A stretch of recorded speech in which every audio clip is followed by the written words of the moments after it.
Hi friends, ఎలా ఉన్నారు? నేను ఈరోజు ఆనియన్ కరివేపాకు పకోడీ క్రిస్పీగా ఎలా చేయాలో చెప్తాను. ఫస్ట్ పచ్చిమిర్చి తీసుకోవాలి, ఆనియన్స్ కావాల్సినవన్నీ తీసుకోవాలి. వాటిని సన్నగా తురుముకొని కావాల్సిన సైజులో వాటిని ఒక బౌల్లో తీసుకొని కావాల్సిన అంత సాల్ట్ వేసి శనగపిండిని వేసుకోవాలి. సరిపోకపోతే ఇంకొంచెం వేసుకోవాలి.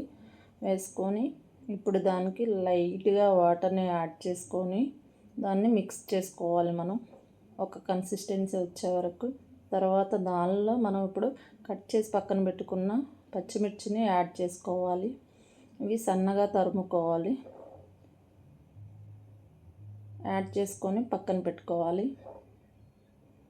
ఇప్పుడు దీనికి కొంచెం కలర్ రావడం కోసం లైట్గా చిల్లీ పౌడర్ని యాడ్ చేసుకోవాలి. నేను ఆశీర్వాద్ చిల్లీ పౌడర్ తీసుకున్నాను. సరిపోకపోతే ఇంకొంచెం లైట్గా కలర్ కోసం ఇంకొంచెం వేసుకోవాలి. ఇప్పుడు దీన్ని మళ్ళీ మంచిగా మిక్స్ చేసుకోవాలి. ఇప్పుడు కరివేపాకుని కడిగి పక్కన పెట్టుకున్న కరివేపాకుని తీసుకొని మళ్ళీ దానిలో వేసి కొంచెం మళ్ళీ యాడ్ చేసుకున్న దాన్ని మిక్స్ చేసుకోవాలి. ఇప్పుడు ఇది ఒక సమ్ కన్సిస్టెన్సీలో వస్తుంది.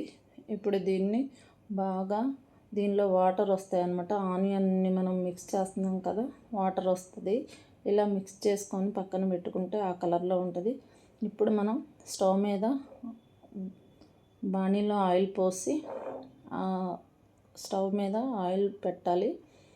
ఇది మనం వేడయ్యే వరకు కూడా చూసి, వేడైన తర్వాత మనం ఫస్ట్ వేడైందా లేదా అని ఒకటి వేసుకొని చూసి, ఆ తర్వాత అది కొంచెం కాలుతుంది అనుకున్నప్పుడు మిగతా కూడా వేయాలి.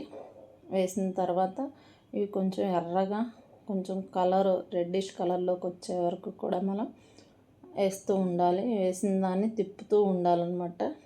ఇలా తిప్పిన తర్వాత మనకి కొంత కలర్ అనేది మనకి చేంజ్ అవుతుంది. ఆ చేంజ్ అయింది ఇలా ఉంటుంది అన్నమాట. తర్వాత ఇప్పుడు మనం వాటిని బాగా ఇంకొంచెం కలర్ వచ్చే వరకు కూడా వేయించాలి. చూసారా ఇప్పుడు ఏ కలర్ వచ్చిందో? అలా ఇంకొంచెం కలర్ వచ్చే వరకు కూడా వేయించుకుంటే క్రిస్పీగా ఉంటాయి అన్నమాట. ఇప్పుడు లైట్ కలర్లో ఉన్నాయి, ఇంకొంచెం కలర్ రావాలి. ఇప్పుడు వీటిని కొంచెం కలర్ వచ్చిన తర్వాత ఒక బౌల్లో తీసుకొని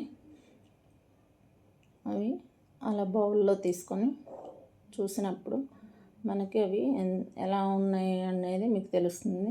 ఇప్పుడు వీటిని ఒకసారి టేస్ట్ చూడండి ఎలా ఉంటుంది అనేది. చూడండి, ఆయిల్ కూడా తక్కువగా పీల్చి